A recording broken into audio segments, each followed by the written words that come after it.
everybody. This is Indivisible Madison. We're here on the forward statue of the Capitol building today, getting ready to start our Resist Trump Tuesday. We're braving the wind that we have out here, and we are happy to have a new group of people. We've got some familiar faces, we've got some new people as well, which is great. For anyone that's not been out here yet, Tuesdays, 1 p.m. and we meet here at the forward statue on the corner with State Street. We really want new people to come out because it's a lot more effective when it's not the same 4 or 5 people showing up every week. We've been really pretty good so far about having a different set of people every week, so that's been really helpful. We are skipping our People's Town Hall, or I'm sorry, our People's Office with Ron Johnson this week. We're giving him a little bit of a break. We're still waiting to hear back from him on all the questions we've already had, and we're heading straight over today to Senator Tammy Baldwin's office to talk to her. It's a beautiful day out here, a little windy, but nice and sunny. So we got a group of 10 to 12 today, and we've got a few people online watching us already. So hi guys, how's it going? Hi Carla, thanks for coming. We are going in now. We're gonna enter the elevators of death. Thanks, sir. You're welcome. All right, are we going to try to get all on one? Are you in charge of this? I want to tell her she's in my house. We're going to take 2? Okay. I'm going to... Oh, we missed. And that's the elevator of death that nearly takes your arm off. Okay, so we're going up to floor 7.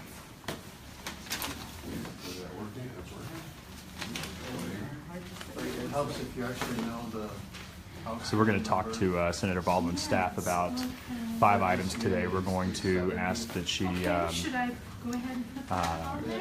seek Jeff Sessions' resignation as Attorney General. We're going to ask her about the status of scheduling a town hall. We're going to ask her to stand up and oppose the Muslim ban 2.0. We're going to talk about the Affordable Care Act and the pretty miserable plan that the GOP has put out as a replacement. And I think that was it. Maybe there was one other thing we're going to talk about. We're splitting into 2 groups today, so we're coming up to the 2nd floor. Are we collecting those little sheets here? Or? Somebody was. Well, they said we can give them individually, or are we going? Yep. All right. We're here. Yeah, hi. Good for you for coming. No, she gave them. I didn't know. This is, yeah, she offered these, so Wonderful. we'll have to make our own next time. Just one of the many benefits of coming to Resist Trump That's Tuesday right. is you get to hold a attractive That's subject. right. Secret And- duper. Okay. Next time we go earlier and just join the Simmers. I was going to do that. And I had no idea where or what, so I parked on the other side. Oh, I drove around, and then I walked through the Capitol, and I said, there's only one more entrance. yeah, I'll have to show that individual. That's why I keep it. Yeah, all of our all of our live streaming stuff we post to the Facebook page. Okay, the indivisible. Yeah, and any of you that are watching this online, feel free to share this on your own page or share it to groups. It's always good to have more people watching.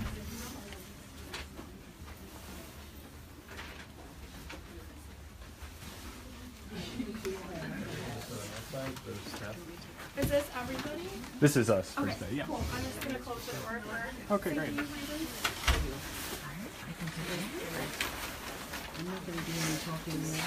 Yeah, so We're waiting for the staff to come in. Janet's the state director, right? yes, that's correct. Yep. So State Director Janet is going to be coming in and talking to us. State Director Jen is coming in to talk to us. First row. I'm gonna probably, probably mention the fact that there are a lot of Or just like at our town hall, we've got our agree signs, so we don't have to all Republicans delayed on the town. holler and say that we agree, but we can show it digitally. Yep, exactly. We got some signs. Because they may have heard this or had this email repeatedly. Uh-huh. Does anyone else need the notepad? Colby, I think that's only what the agrees on. Yes, I can do that.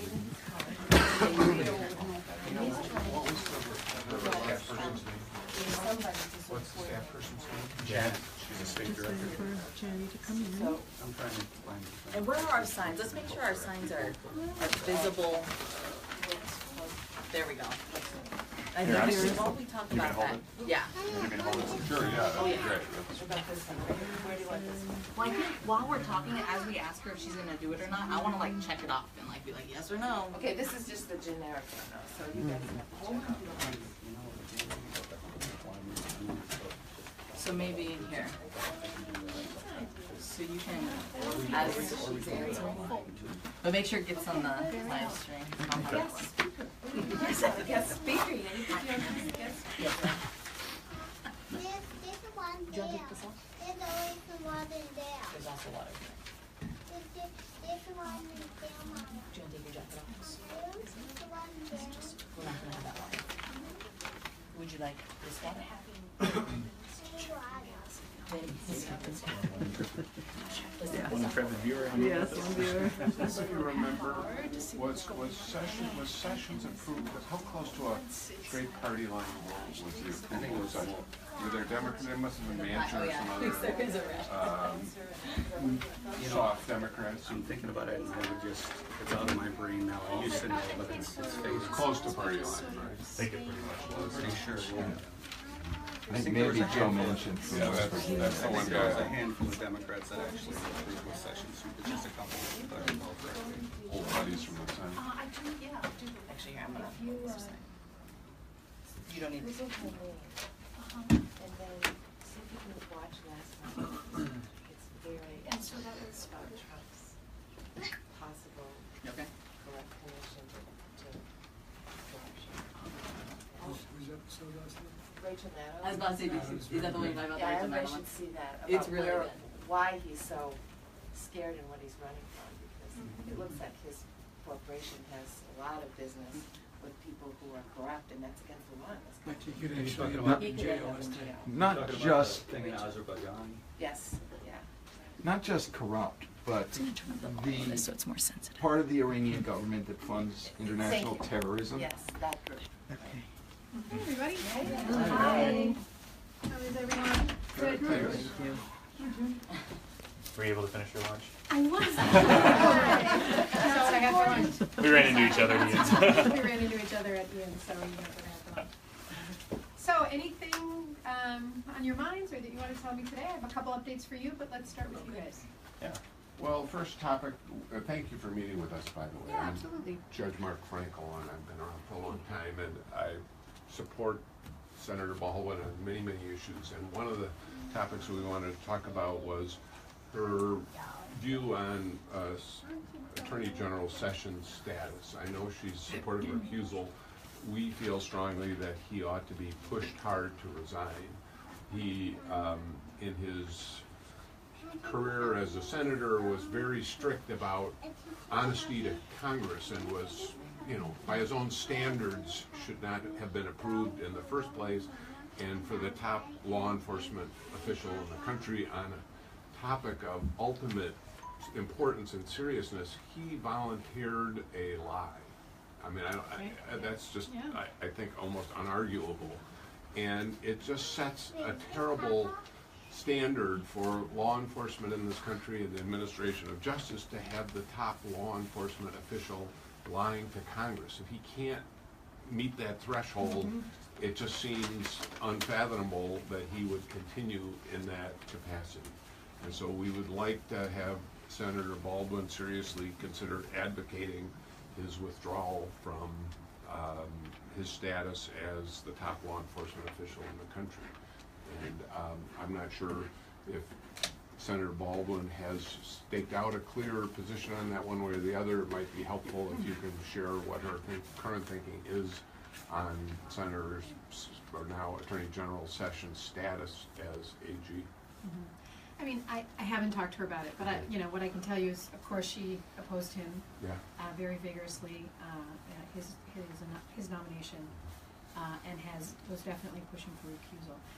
I'd be happy to pass that along. Okay, I don't know, what the discussions are beyond that, but I mean, she's not happy with. I mean, it seems like there could be no reason for her to support anything but his resignation. I mean, on what ground would you support him?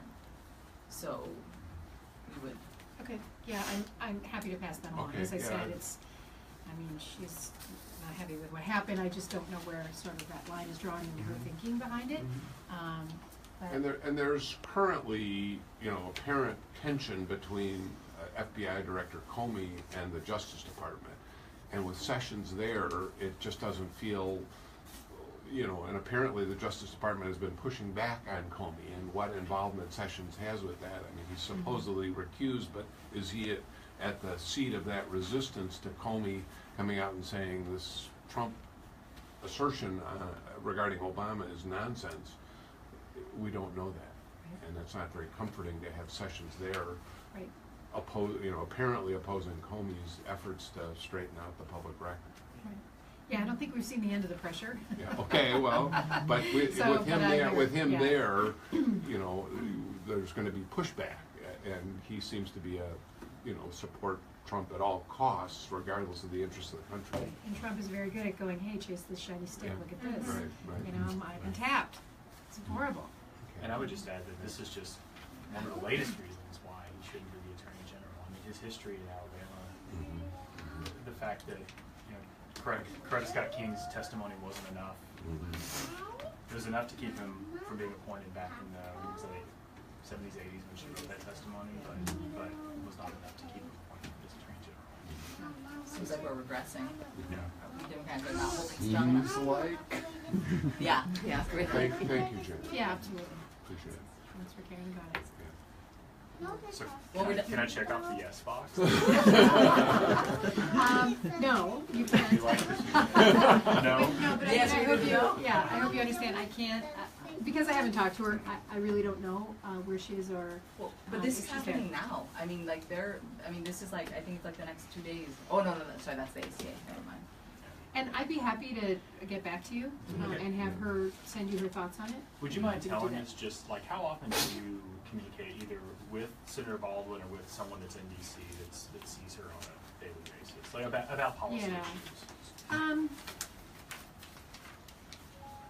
I mean, we talk on a regular basis. I can tell you, like, every morning we do a conference call with the leadership staff, and I'm on that call every morning. A lot of times we'll talk about, we'll talk about what she's gonna say and how we're gonna promote what she's gonna say. I don't always have the opportunity to be, she just has ledge time with her policy staff in DC, but it's an in-person. And so that's the thing that I don't, frankly, because I'm not there, have privy to sort of how she got to a decision. But what I am very much in the loop on is what, I give a report every day on meetings like this and what people are thinking and what's going on here in Wisconsin. I'm just not always privy to how did she get to her viewpoint, because that's a meeting that happens live in Washington. But I guess there is daily you have the opportunity to say, here's what people are telling me that's Absolutely. really important. And I do. Thank you. Anything else? I've voted for Tammy Baldwin every time it was legal for me to do so over the past 30 years. And I just want to encourage her. First, I know that she's a big supporter of the Affordable Care Act. And I just want to encourage her to continue to do so and to consider the possibility of filibustering if this nightmare proposal does in fact get to the Senate. Do you know if she's going to demand the score for transparency? I mean, we American people deserve to know how much their, plan is going to cost and what it really means long term and short term. And it seems completely unacceptable for them to hope to pass this within a few days when Obama, or the Affordable Care Act, there was like 67 revisions or something. It was over a course of years. So for them to expect anything less is just unacceptable. And I would expect us to do everything we can to resist that. And there are things we can do to resist that, like demanding the score. I did hear one thing today, again, I'm not the expert on procedure, but I did hear one thing today that they don't think they can pass it without a score. I mean, I guess you can do anything you want with unanimous consent, right? Right. And if you don't get unanimous consent, you can ask, and I think that by a majority vote, they can kind of do what they want, so they probably have the votes. But there's gonna be a huge issue, like how can you pass something that big without even, you know, counting up what it's gonna cost and. The trouble with that thought process is 6 months ago, we were all thinking, how can he ever get elected? I know. And I'm telling you, like, Democrats don't have the votes to stop it. We don't. I mean, we can filibuster within reason. If we don't get to 60 votes, and I don't think that they will get to 60 votes. So there's a lot of, noise we can make. There's really important points that we can make.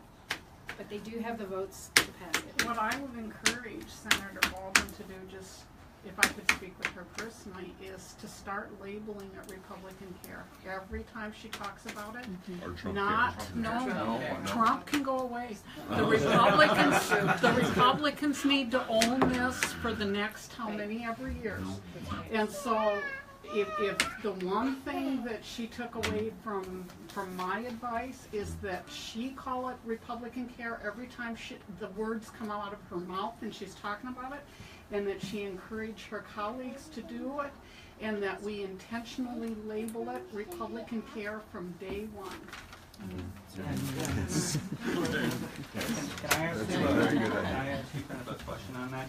I know the Physicians for Healthcare group and some other groups are setting up to try and push state legislators to fight the ACA replacement based on the block grants. Do you know anything about that? What's going on with that? I don't know a lot, but what I do know is that, block granting is not something we want to happen to Wisconsin, and that there's a coalition of health care providers and advocates that's very active. Yeah. And so I'm on their listserv, and I can tell you that, I see lots of stuff about how block granting would be negative, not only for the country, but specific to Wisconsin.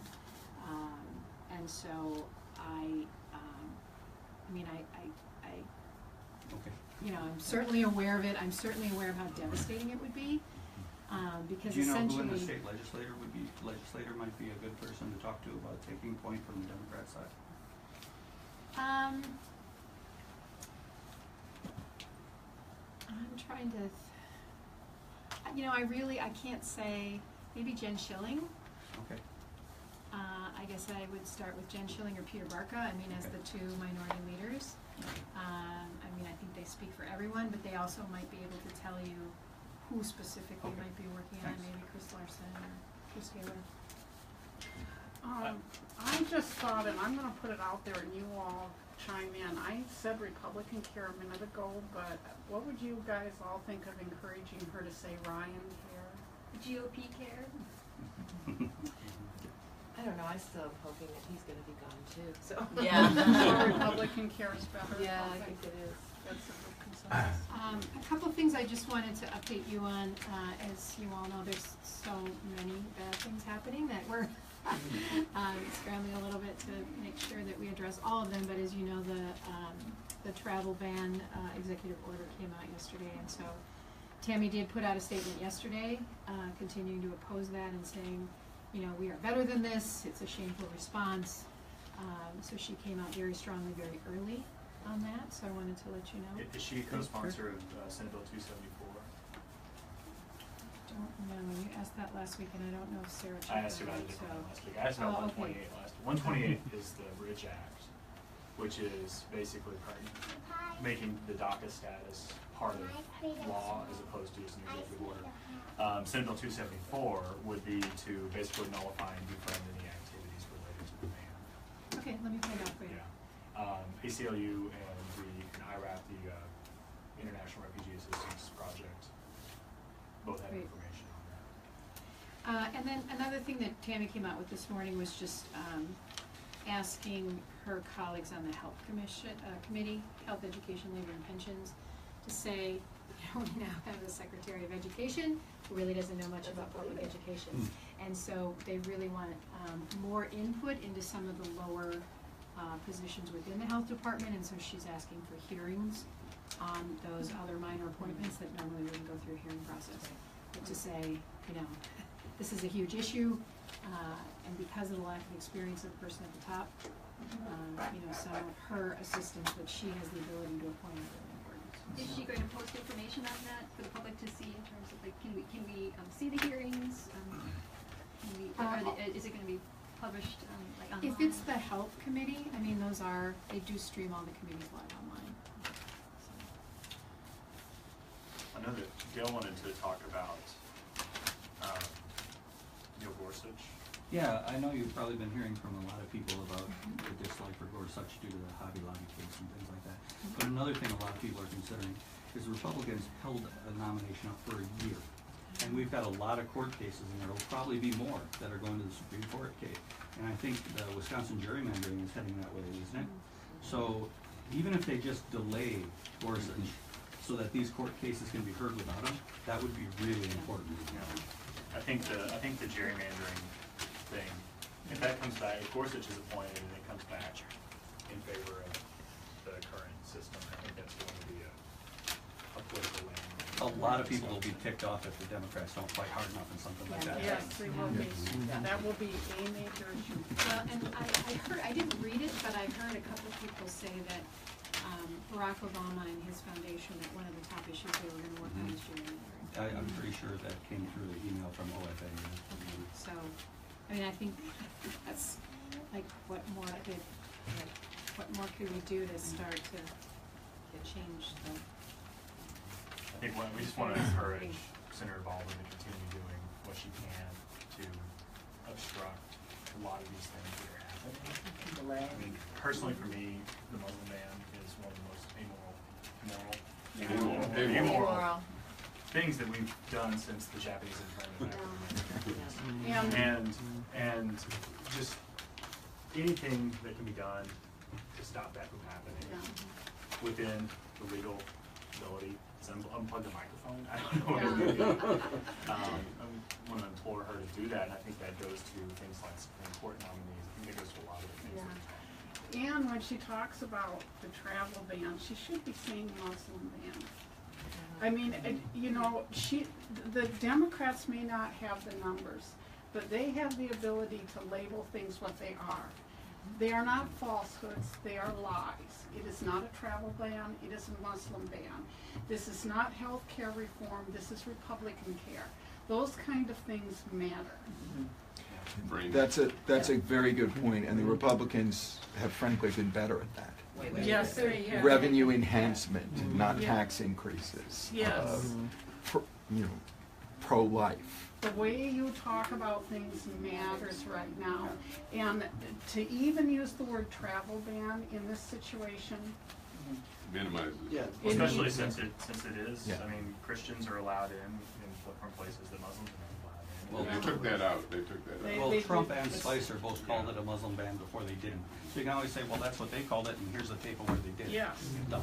And they need to use it on national media when they're speaking about it. They need to start labeling these things what they are. And one of the things, like you said earlier, that Republicans have been better at, but Democrats legitimately have the higher ground, is to take the moral high ground and inform media when they're talking to media that they are the moral high ground. For instance, an example, Paul Ryan, when he talks about our social network programs, he always says things about it hurts the morality of our nation when we give people a hand up.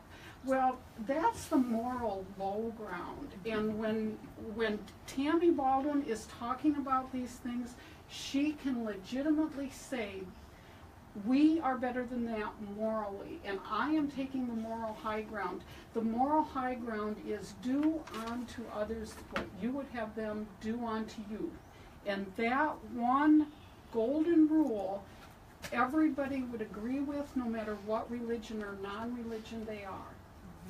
And if she goes back to that one thing all the time, and other Democrats do, they raise themselves up morally, and they show America where the Republicans are not. And I would like to add the word regulation when you're talking about changing language. When they talk about reducing the number of regulations, it sounds like a good thing after 40 years of that nonsense in our lexicon. To change that to talk about safety measures, and I'm thinking about the carp that are entering our lakes right now. It's not a regulation, it's protecting our Great Lakes. And most of the regulations were initially put in place as safety measures for either our environment or our people. And so they keep getting rid of regulations, and that's easy to do. It's like, there's nothing in that. Replacing regulations with protections. With protections, yeah. Right, that's a good point. That's very good. Definitely Thank pass you. that on Safety measures of to our protection. comms department and Tammy. And then just in terms of the moral high ground, I'm just gonna read you a sentence from Tammy's statement yesterday on the ban. We are better than this. Let's see. America has a long history of welcoming refugees, which has made our country stronger and speaks to the foundation of who we are as a people. We are better than this. So I'll continue to fight to block and rescind these irresponsible and shameful actions that run counter to our American values, Constitution, our national security, and economic interests. So, That was great. Is there, do you have any updates on the Russia investigation? The whole connection with Or her plan to. Comrade President? yeah, I mean, I don't, I can, she's I not in would- the committee's as a jurisdiction. focus? I mean, like, is that on top of her list? That seems like it should be at the top. Taxes and Russian investigation should be at the very top. Well, and I can tell you too, I mean, Democrats have a caucus, right, and they, they meet regularly, and I mean, I think you'll see people with, who are on the committees of jurisdiction, probably taking a lead in communication on that, but it's something she's very interested in. I think there's also an argument that sort of ties into what was just being said here about the entire legitimacy of government action at this point being in question until this is resolved. I mean, in other words, it was an attack on the foundation of our democracy, and to the extent the current administration was at the forefront or collateral to that, it calls into question the entire legitimacy of everything that's going on until we get this resolved. Who's the president working for? I have to run, but thanks. Thank you. Okay, I have a conference call I need to jump on, but if you have one more thing, go ahead. This is about town halls. Okay. Passing this out. In fact, everybody take them and pass them out. There are highlighted comments here. Last week we were in here and we asked about town halls. I have not heard anything come out with a specific date and time. Do you have any information about a specific date and time? We're working on it. I don't want to we're down to a couple of days in a couple locations. So I can't say anything yet, but I can tell you, we're not looking here in Madison, because she's already been here so much that we're looking to other parts of the state. So we're looking at southeastern Wisconsin. And the one thing I can do is I have sign-up sheets. If you would want us to let you know and send you an email along with an invitation, I'd be happy to do that. Thank you. Okay, amongst these comments, and you can read through them at your leisure, the ones that I highlighted as most important, probably the most important one, came from someone who said that she had gone to the missing person town hall here in Madison for Ron Johnson, and she said we could have put Tammy Baldwin's picture in that seat and held the same town hall. This is not good. She went on to say some other things, and I'll let you read those when you get a chance. Another person suggested Sauk County as a place. Now, here's the optics of the situation. You have people all over this state working their tails off to hold Ron Johnson and Paul Ryan accountable with town halls. When Tammy chose not to do one last week, that hurt her with a lot of people. She broke trust with people. And the optics going forward, if we do not, we're looking for one town hall per month as a discussion starting point. She needs to be doing town halls regularly because we are going to be holding Ryan and Johnson accountable regularly. if she does not pick up on the urgency of this situation and get something to us quickly, the pressure is going to go up, I'll tell not you down. what, she heard you, I heard you, I passed it on to her, she heard you, and this is what I can say. You will get an email by the end of the week. My email is on that list that I gave you. If anybody wants an email, if you can just please sign up, because we'll get that right into our database. And can I add one quick thing to that? Here's our, Oh, okay. our letters for you guys this week. I just want to add one quick thing. It would be great. It's great that she's thinking carefully about that and knows that that's important. I really strongly encourage that she does town halls in northeastern Wisconsin and Republican-centric areas, because we need to make sure that she's really reaching out to those areas, especially because she's going to be up for re-election soon, and she needs to connect to those people and let them know that she is speaking for them as much as she's speaking for us here in Madison. We're not going to get our feelings hurt if she doesn't have Okay, great. Well, I can also tell you, I mean, it's not necessarily a town hall style, but she is doing listening sessions on specific issues. We're planning them for like Florence County and Vilas County, and that's as northeast as you can get. Publicize that, because I think we need to hear that, and they need to hear that. My contact information is on the top cover of that document. Great. If you could sign the sheet though, if you I want, will, that but would I be want great. you to know that I'm a contact person for this issue. And if you get to me with those dates, I will get them out to all the groups. Okay. Thanks again, Thank you. Janet. Thank you very much. One other thing, Janet. Yeah. When you do consider time, please keep in mind that working folks they can't just take off work. So it needs to be in hours